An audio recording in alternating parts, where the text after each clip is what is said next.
Hi friends, இன்றைக்கி என்ன ரெசிபினா ஹெல்த்தியான டிஃப்ரெண்ட்டான ஒரு சட்னி தாங்க. பீட்ரூட் சட்னி. பீட்ரூட் சாப்பிடாத குழந்தைங்க கூட இந்த சட்னி செஞ்சு கொடுத்தீங்கன்னா கண்டிப்பாக சாப்பிடுவாங்க. அது எப்படி செய்யலான்னு பார்க்கலாமா? வாங்க வீடியோக்குள்ளே போகலாம். ஒரு பீட்ரூட் எடுத்துருக்கேங்க. இங்கே பாருங்கள், இந்த பீட்ரூட் தோல் சீவி திருவி எடுத்துக்கலாம். பாருங்கள், இந்த மாதிரி திருவி எடுத்தாச்சு. இது மாதிரி திருவி எடுக்கும் போது சீக்கிரமாக வதங்கிடும், அதனால் திருவியே எடுத்துக்கலாம்.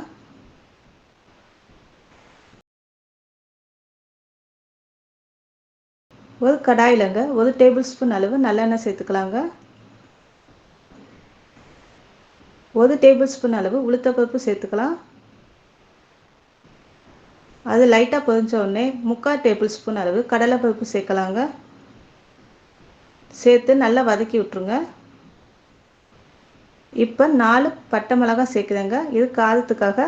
கொஞ்சம் நீங்கள் எப்பயும் சேர்க்கறத விட கொஞ்சம் கூடவே மிளகாய் சேர்த்துக்கோங்க. பீட்ரூட் இனிப்பாக இருக்கிறதுனால நம்ம மிளகாய் கொஞ்சம் கூடவே சேர்த்துக்கலாங்க. ஒரு துண்டு இஞ்சி சேர்த்துக்கலாம். சேர்த்து நல்லா வதக்கிக்கோங்க. 3 பூண்டு சேர்த்துக்கலாங்க. சேர்த்து நல்லா வதக்கிட்டு அதோட 5 சின்ன வெங்காயம் சேர்த்துக்கலாங்க. சேர்த்து நல்லா வதக்கிக்கோங்க. பச்சை வாசனை நல்லா போகிற அளவுக்கு நல்லா வதக்கிக்கோங்க. இப்போ வதக்க பருப்போட கலர்னு பார்த்தீங்களா நல்லா சேஞ்ச் ஆகிடும். ஸோ அதனால் நல்லா வதக்கி எடுத்துக்கலாம். இப்போ நல்லா வதக்கிடுச்சு. இப்போ துருவின பீட்ரூட்டை சேர்த்துக்கலாங்க. எல்லாம் வதக்கும் போது அடுப்பு சிம்மில் வச்சு வதக்குங்க. பீட்ரூட் சேர்த்தாச்சு, நல்லா வதக்கலாங்க. ஏன்னா பீட்ரூட் நமக்கு கொஞ்சம் வேகணும். ஸோ அதனால் நல்லா வதக்கிக்கோங்க. துருவினால சீக்கிரம் வெந்துடுங்க.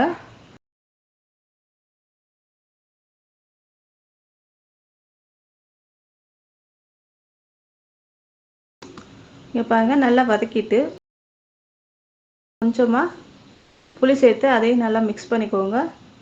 மிக்ஸ் பண்ணிவிட்டு 5 மினிட்ஸ் சிம்மிலே அப்படியே இருக்கட்டுங்க. பாருங்கள், நல்லா வெந்துடுச்சு.